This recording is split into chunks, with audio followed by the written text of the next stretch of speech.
पुणे येथे अमित शहा यांच्या हस्ते राष्ट्रीय सुरक्षा सल्लागार अजित डोवाल यांना लोकमान्य टिळक पुरस्कार प्रदान सोहळा आयोजित केला असून काँग्रेसच्या आंदोलनाच्या इशाऱ्यामुळे पुणे पोलीस अलर्ट मोडवर आले आहेत आणि खड्डे बुजवून रस्ते चकाचक केले जात आहेत।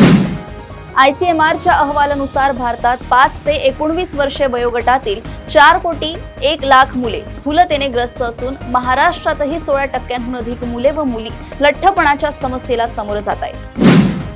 राष्ट्रीय शैक्षणिक धोरण 2020 अंतर्गत राज्यातील 16,000 शाळांमध्ये तंत्रज्ञान स्नेही व आनंददायी वातावरण निर्माण करण्यासाठी 20,80,00,000 रुपयांच्या निधीतून ध्वनिक्षेपक प्रणाली संच पुरवण्यास मान्यता देण्यात आली आहे।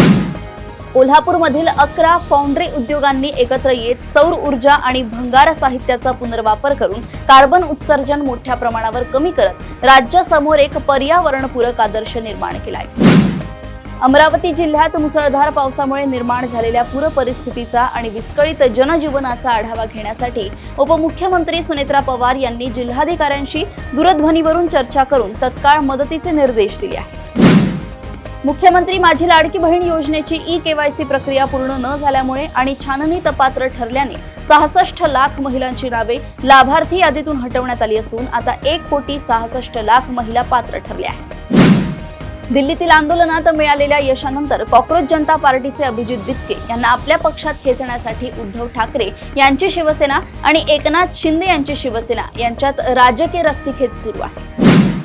नाशिक शहरातील खराब रस्त्यांमुळे 5वा बळी गेल्यानंतर मंत्री छगन भुजबळ यांनी प्रशासनावर कडक शब्दात ताशेरे ओढत हा विषय मंत्रिमंडळात मांडण्याचा इशारा दिला असून तुकाराम मुंढे यांना पाठिंबा दर्शवलाय।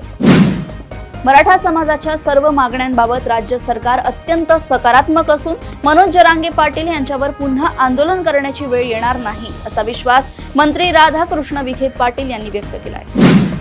उपहारगृहांवर कारवाई करताना सरकारी आणि खासगी असा दुहेरी निकष न लावण्याच्या उच्च न्यायालयाच्या तंबीनंतर अन्न व औषध प्रशासनाने न्यायालयाच्या समितीसह मंत्रालय व विधान भवनातील कॅन्टीनची प्रत्यक्ष पाहणी केली।